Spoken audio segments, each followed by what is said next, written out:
Le damos la bienvenida a nuestras amigas Valentina Piquinela y Carolina Doglio, parte creadoras de Derechos con Vos. Muy buen día, muchas gracias por atendernos.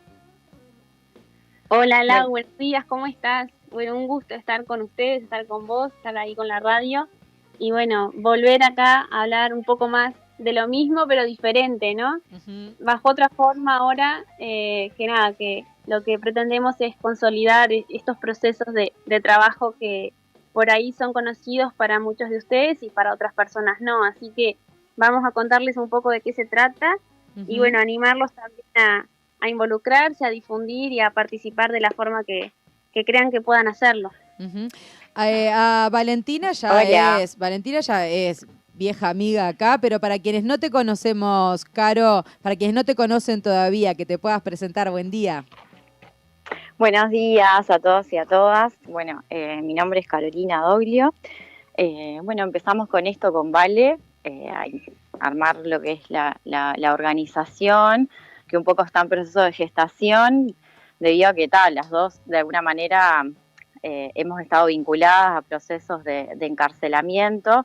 En mi caso, por ser familiar, yo también milito en otra organización de familiares de personas detenidas. Y bueno, después que uno empieza a conocer cuál es la realidad, es imposible no afectarse, ¿verdad?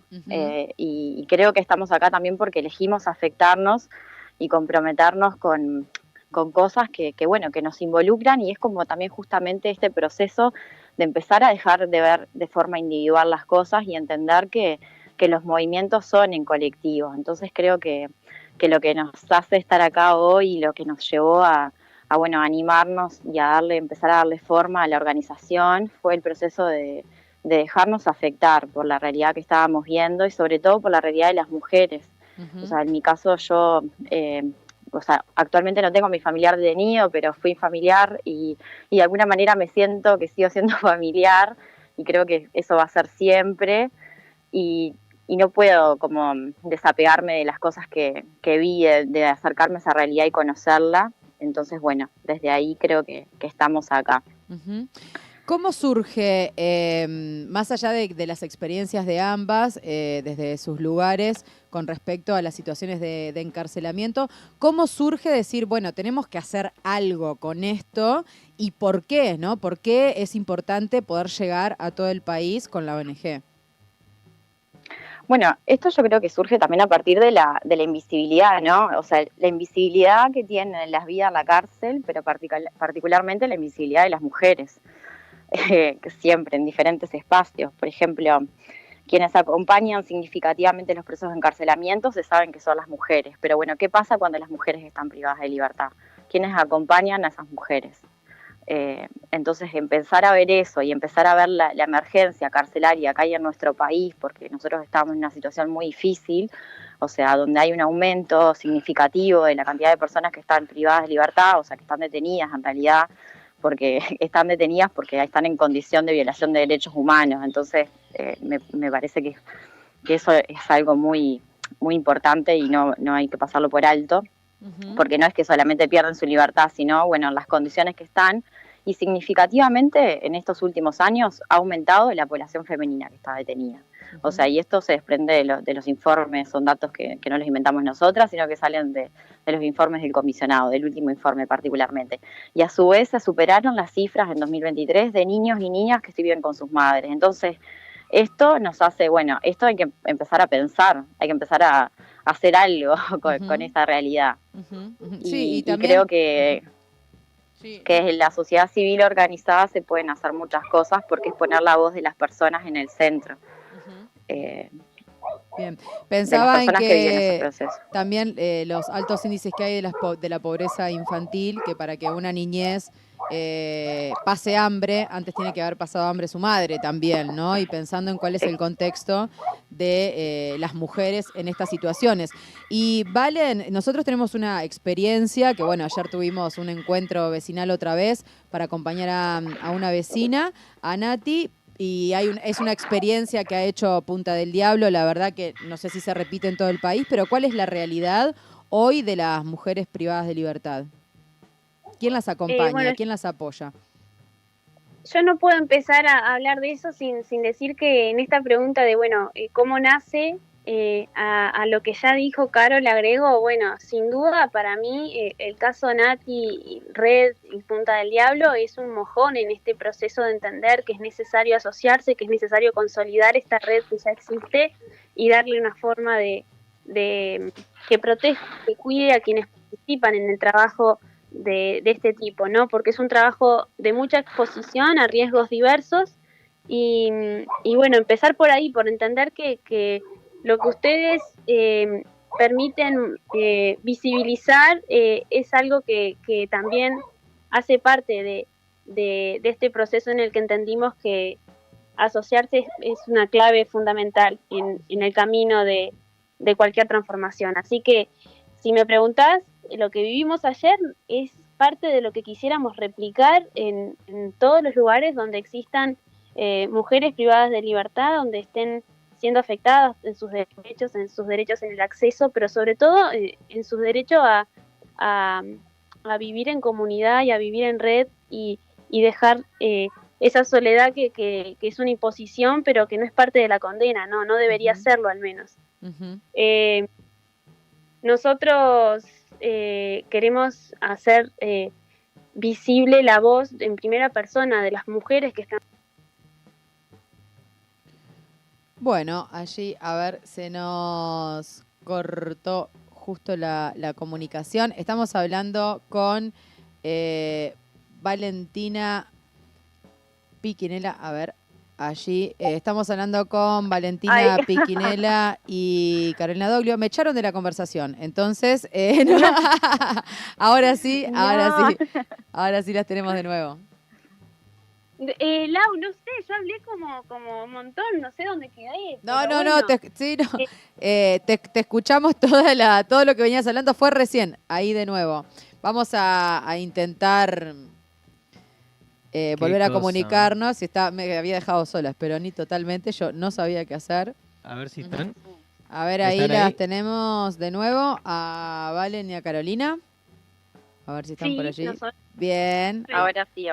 Ahora sí, muy bien. Bueno, chicas, pensando en cuál es la realidad de las mujeres, que nos había quedado esa pregunta ahí, de las mujeres privadas en libertad, y también cuál es la realidad de las mujeres privadas en libertad, pero en sus domicilios, ¿no? Que es también esta experiencia que nosotros venimos atravesando, de que uno a veces dice, bueno, frente a esta situación hay que juntar plata porque tal cosa. No es solamente juntar plata, acompañar a una vecina. No, las personas... Perdón, Caro, que te corte. Es esencial entender que el dinero es una herramienta más, pero lo que permite que sea posible mantener una prisión domiciliaria es la red que acompaña, que sostiene y que hace todo el afuera, que es indispensable para mantener la vida. Imagínense cada uno de ustedes envuelto en una situación de no poder salir, pero sin embargo tener que seguir criando, cocinando, resolviendo la vida y lo que implican cuidados de infancias a cargo, inmovilizada completamente dentro de su hogar. Entonces, si uno puede dimensionar eso en su propia realidad, va a entender que el dinero no lo resuelve. Así que por sí solo, ¿no? Es parte fundamental, pero no lo resuelve. Exactamente, creo que ayer fue una muestra un poco de eso, ¿no? De que acá existe comunidad, por suerte, o sea, y ojalá que esto se replique en muchos lugares, ¿no? Pero la realidad que no hay respuestas del actor central, que tendría que ser el Estado, porque acá, o sea, hay una omisión, o sea, el Estado no genera las condiciones tampoco para que vos puedas sostener tu vida cuando tenés que transitar un proceso así. Entonces, ¿qué pasa ahí? Cuando la responsabilidad central, o sea, está bien, o sea, generar lazos comunitarios está bien, que haya comunidad para sostener está bien, que haya familia, ¿no? Para poder sostener toda la vida en sí, pero también hay una responsabilidad central acá del Estado que evidentemente no está dando respuesta y está haciendo agua por todas partes. Y Valentina, perdón. Quería hacerte una consulta. Legalmente, cuando una persona va a cumplir su condena de forma domiciliaria, ¿no? ¿Qué pasa? ¿Qué es lo que le garantiza el Estado? cualquier persona que va a cumplir prisión domiciliaria tiene niñeces a cargo y como está detenida en su propia casa no puede salir a trabajar, etcétera. ¿Qué le garantiza el Estado? ¿Cómo se sustenta esa persona que está privada de libertad?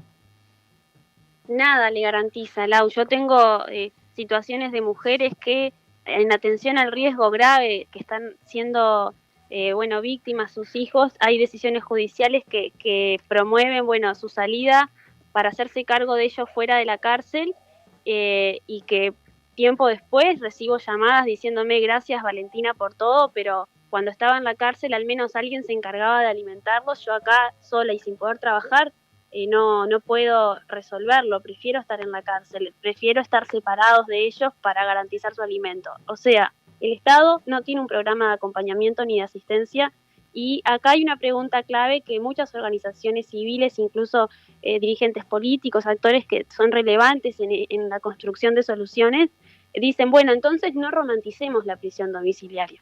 Y lo que yo te digo es, no estamos romantizando la prisión domiciliaria. La prisión domiciliaria es una herramienta procesal que no puede ser destinada solo para quienes tienen condiciones económicas suficientes, porque eso significaría determinar que los únicos que pueden sostenerlo son quienes tienen dinero y que el pobre siempre es el que habita. Así que lo que tenemos que dejar de romantizar es la omisión del Estado. Tenemos normas claras, no son un invento, no son actitudes de activistas en derechos humanos. O sea, la Convención de los Derechos del Niño, el Código de la Niñez y de la Adolescencia dice que el Estado es corresponsable, o sea, y la comunidad también como parte de la crianza y la asistencia de los niños que habitan nuestras comunidades, son parte de brindar soluciones, de garantizar respuestas. Los niños y la infancia no son un fenómeno ajeno que solo involucra a sus padres responsables. Cuando es necesario, es imprescindible destacar esto que está escrito en las normas y hacerlo efectivo, ¿no? El Estado tiene que garantizar la asistencia y no lo hace con los niños que están en prisión domiciliaria. Incluso un sinfín de respuestas que se podrían dar solamente conectando los servicios que ya existen. No siempre se requiere presupuesto. Vos, si pensás en, por ejemplo, en la situación de la deserción escolar, nadie sabe cuántos de los niños que abandonan sus procesos educativos están vinculadas a situaciones que hacen a la privación de libertad de sus adultos referentes. Y nosotros que trabajamos en esto y que estamos en contacto con la primera persona en esto, con la atención directa de esta realidad, sabemos que sí, que eso pasa y que hay un montón de niños que dejan sus centros educativos a partir de procesos de privación de libertad, sea porque no tienen cómo ir, que eso muchas veces le ha pasado, ahí dentro de la comunidad ustedes han sido testigos de que hay veces que se necesita ayuda para llevar las chicas al centro o acompañarlas o hacer la salida o al regreso, y bueno, cuando esa red no está, simplemente no van. O si no, también pasa en contextos de mayor hostilidad y se me corta. ¿Están ahí? ¿Te escuchamos bien? Sí. En contextos, de comunidades que hay una mayor presión social o hay ahí como prejuicios sobre las condenas, también pasa que, hay núcleos familiares que pretenden esto de no exponer a sus hijos y sienten que la solución es, que dejen simplemente el centro educativo para no sufrir las consecuencias de ser vinculados con los delitos, ¿no? Así que esta realidad tiene que ser posible cuantificarla. Nosotros no pretendemos hacer un grupo de estudio de esto. Si logramos en algún momento crecer al punto de, construir datos y hacer análisis objetivos, nuestra intención inmediata es facilitar la asociación. Si vos me preguntás, ¿qué pretenden? La asociación directa de las personas privadas de libertad.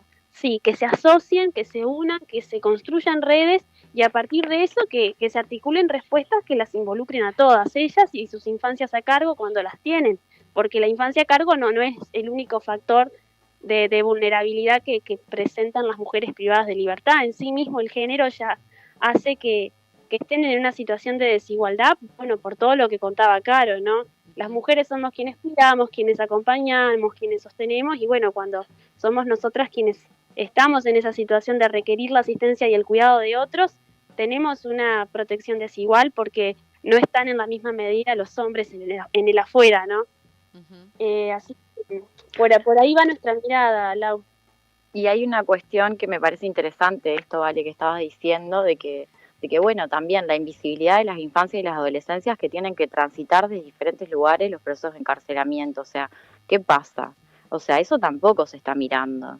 O sea, y no se mira, y bueno, y que no se mira es parte de que no se reconozca de que eso está sucediendo y que esos gurises están transitando esos procesos. Entonces no hay respuesta, no hay un programa, un proyecto, algo que acompañe. También hay una cuestión, ¿no?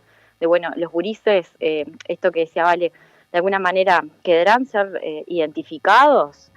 No, pero una cosa es que sean identificados para que se garanticen sus derechos, para que se busquen respuestas que amortigüen los impactos de los procesos de encarcelamiento, y otra cosa es si van a ser mirados para ser estigmatizados, porque el estigma es parte de, y está en nuestra sociedad, entonces no podemos hacer como que no existe. Y yo creo que nada, la organización, poniendo la voz de las propias mujeres en el centro y de las propias personas siempre, es fundamental.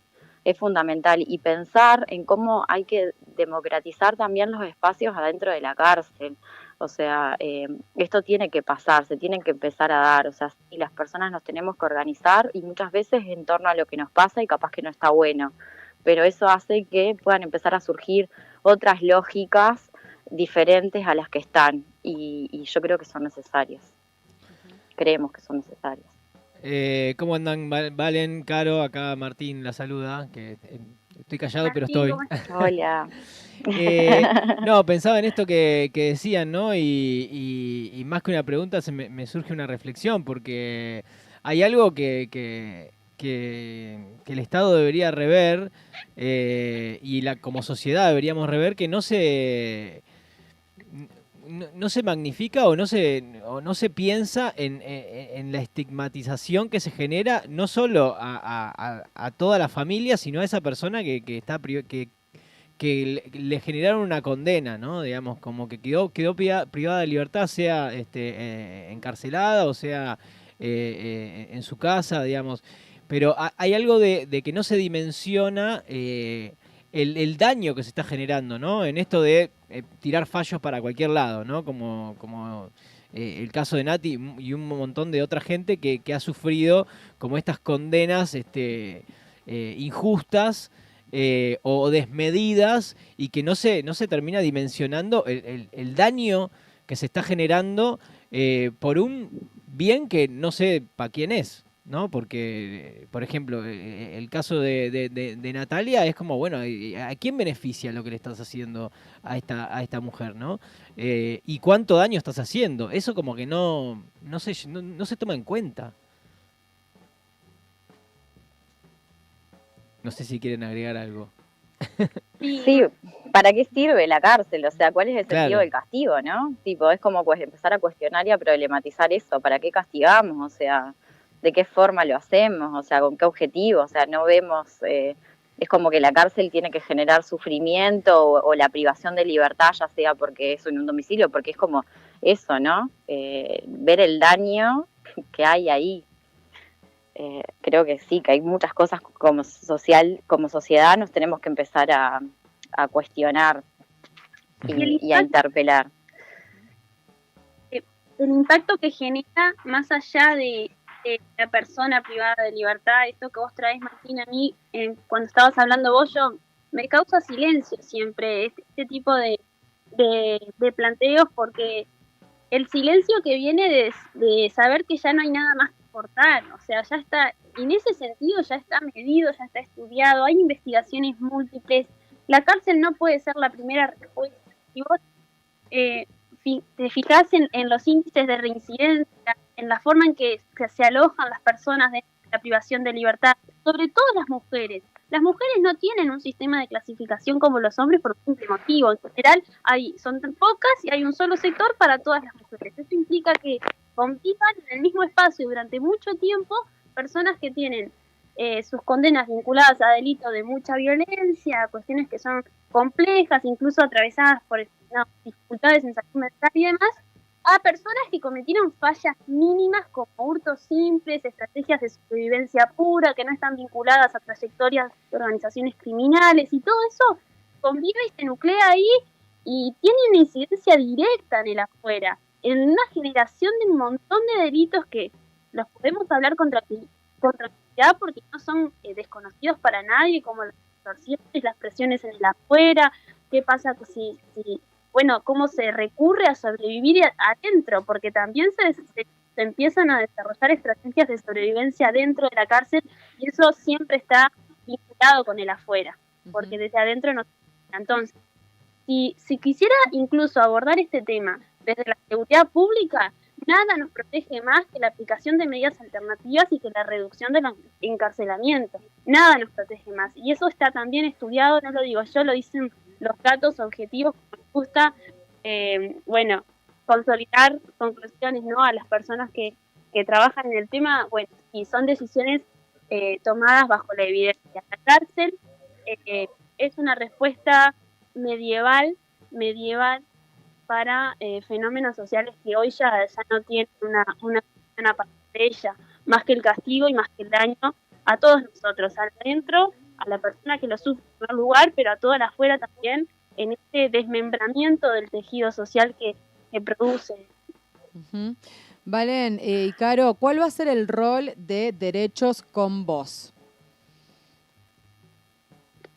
Bueno, en realidad yo creo que estamos como tomando forma, empezándonos ¿no? En proceso de crecimiento. Ayer conversábamos un poco de eso con Vale. Bueno, sin lugar a dudas, o sea, el objetivo principal es promover y defender los derechos de las mujeres, las infancias y las adolescencias y, bueno, poner la voz en el centro. O sea, eso es lo que nosotros queremos hacer. Pero bueno, nada, esto irá tomando forma también a partir de que podamos ir charlando ciertas cosas y poniéndolas más sobre la mesa, ¿no, Vale? Ya tenemos un primer caso de acciones concretas que para nosotros con Caro unirnos en esto fue como acercarnos a algo disruptivo y que es de lo más predecible posible, o sea, debería ser así siempre. Nosotros lo que hicimos en una de nuestras primeras acciones en este proceso fue reunirnos. Yo soy abogada, Caro es asistente social y también nos unimos a una profesional psicóloga y hicimos un informe en conjunto para el juez que tiene a cargo la privación de libertad de una mujer que se encuentra dentro de la unidad. Y creemos que, por ejemplo, si vos me preguntas, bueno, ¿cuál es el objetivo? El primero, llevar miradas interdisciplinarias. Acá el problema no es solo legal, acá el problema es la ausencia que marcan las disciplinas más importantes en esto dentro de los procesos legales. O sea, si yo te estoy diciendo que hay un daño sobre la infancia, bueno, la mayoría de las veces como abogada, cuando intento llevar esto a un juicio, el juez me dice, pruébemelo. ¿Y cómo lo pruebo? Con una psicóloga. El problema es la mayoría de las personas tienen asistencia en salud pública, conseguir un informe de un técnico o un periodo de evaluación por parte del sistema público tiene un montón de dificultades y tiempos que las partes no pueden esperar. Por otro lado, si las personas tuviesen recursos económicos solventes y suficientes, tendrían posibilidad de generar informes particulares y periciales, como por ejemplo lo hizo el caso de la esposa de Balcedo, no sé si recuerdan, pero para mí es una sentencia paradigmática en el tema. Ellos cuando fueron encarcelados pudieron probar con informes técnicos sólidos y prueba pagada, por supuesto, pero son técnicos que aplican una ciencia específica, más allá de que se pague o no por eso. Ellos pudieron probar con datos que sus hijos estaban siendo realmente afectados y a partir de eso la juez le da la prisión domiciliaria a niños que, imagínense, ¿no? Tienen un montón de herramientas para esperar en una casa con alimentos, pero sin embargo nada sustituye el vínculo materno-filial y ese impacto fue considerado. Ahora nosotros, a partir de esta unión, de este trabajo, también pretendemos, en la medida que podamos, ir abarcando estos asuntos desde el trabajo interdisciplinario. O sea, cuando estamos diciendo que hay realidades afectadas, bueno, entonces también trabajemos juntos para mostrar desde las diferentes áreas que bueno, que esto es así, que es objetivo, que se puede medir el daño, que los niños son afectados de forma concreta y no simbólica solamente.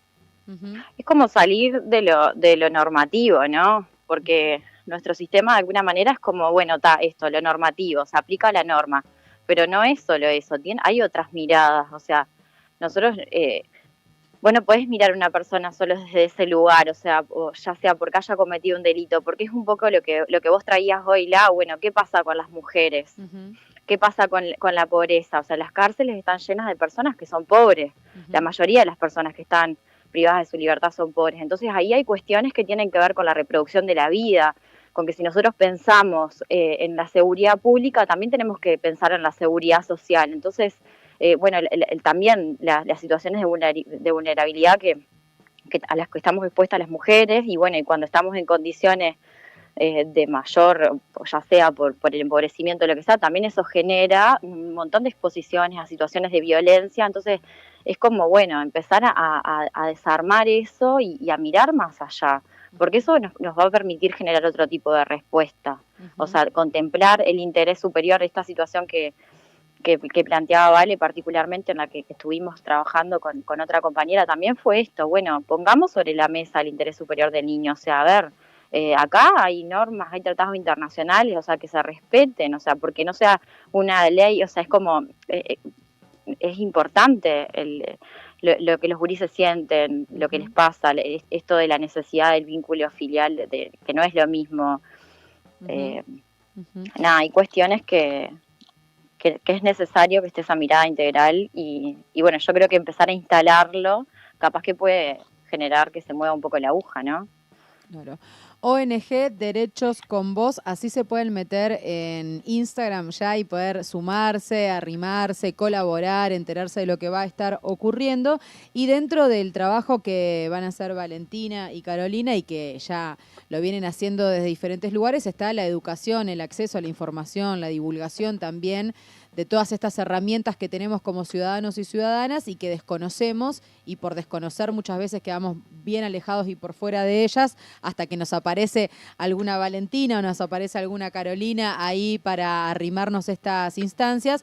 Por eso también hoy a la mañana, medio en broma, medio en serio, compartíamos de que vamos a tener el honor también de poder compartir material de lo que esté ocurriendo con la ONG acá en Radio Ulmá, también para poder apoyar, difundir y divulgar. Así que es súper importante que el resto de los medios de comunicación comunitarios, vecinales, que están en todo nuestro país, o si conoces algún espacio también, que le puedan pasar esta data para que la red pueda llegar realmente a los lugares en donde se necesita.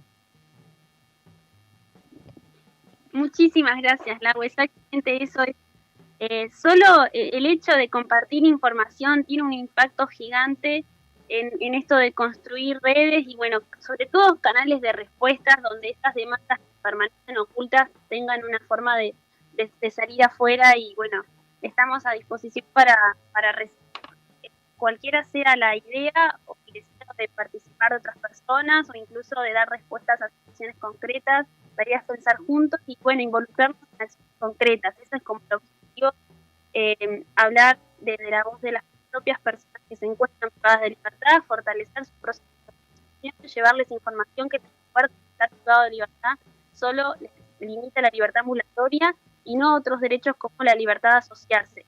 Asociarse es fundamental, tejer redes es fundamental y, bueno, antes de irme, para cerrar, no quería irme sin contar que una de las ideas en las que estamos trabajando como primera plan piloto, si se quiere, es dice que te contaba que muchas veces estos procesos de solicitud de prisión domiciliaria se frustran porque, bueno, la persona se da cuenta que no va a poder sostener la alimentación de sus hijos afuera porque no va a poder trabajar, teniendo presente que el trabajo en general está vinculado a formas precarias de inserción laboral, entonces no es que se promuevan estas formas de trabajo que no sea presencial y físico, ¿no? Así que lo que vamos a hacer y construir, vamos a empezar a tratar de diseñar plan piloto de construcción de huertas dentro de las casas de quienes están atravesando situación de privación de libertad de las mujeres y, bueno, ayudarles a paliar las dificultades en la autonomía alimentaria sobre todo. Esto es una idea, ya tenemos como varias formas de estar procesando esto con personas que saben hacerlo y bueno, quienes quieran sumarse o que puedan aportar en eso, va a ser muy bienvenido. Buenísimo. Bueno, muchas gracias por el espacio y bueno, y por poner estos temas que a veces quedan como ahí. Creo que eso es importante también, es una forma de empezar a hablar de las cárceles que también son partes de nuestra sociedad, de empezar a hablar de las situaciones de prisión domiciliaria que también existen y que a veces como que nada, es como que si no estuviera, como si eso no sucediera y eso nos tiene que involucrar e interpelar a todos. Así que muchas gracias, Ulises, por este espacio. Gracias a ustedes por esta red. Obviamente llegan por todos lados mensajes saludando ahí Ceci, que estaba eternamente. Gracias, Valentina. Un montón de mensajes de amor y de red. Quedan los micrófonos abiertos siempre. Les damos la bienvenida a la radio, a Derechos con Vos, para que puedan también divulgar y podamos trabajar en conjunto. Y nos vamos a quedar en contacto para ir actualizando sobre las acciones que vayan tomando. Muchas gracias, Valentina. Muchas gracias, Carolina. Y las esperamos acá siempre. Gracias. Gracias. Radio Ulma. Ulma.